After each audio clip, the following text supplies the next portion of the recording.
Ayon sa New Stage Nova Entertainment, nakatakdang makisaya si Bianca De Vera sa nalalapit na concert ni Will Ashley ngayong October 18 sa New Frontier Theater sa Quezon City.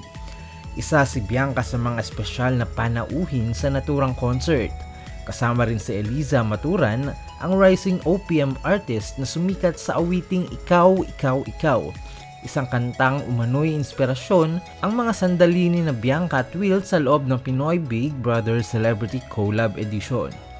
Kasama rin sa mga guests ang kilalang SB19 choreographer J. Roncesvalles na magpapakita ng world-class performance.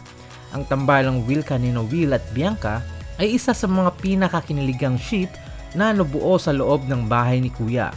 Ngunit bago pa man sila nagkasama mula sa PBB, unang nasilayan ng publiko ang kanilang chemistry sa teleseryeng Unbreak My Heart, 2 taon na ang nakalipas. Sa loob ng bahay ni Kuya, inamin ng dalawa na may mga unresolved tension pa silang nararamdaman mula sa kanilang unang proyekto. Bagay na lalo pang nagpasiklab ng kilig sa mga tagahanga.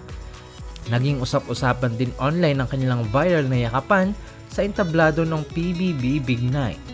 Matapos ang matagumpay na tambalan sa reality show, muling magsasama sina Will at Bianca sa pelikulang Love You So Bad kasama si Dustin Yu at sa proyekto ng GMA Network at ABS-CBN na Secrets of Hotel 88 kung saan makakasama rin nila ang ilan sa kanilang PBB housemates.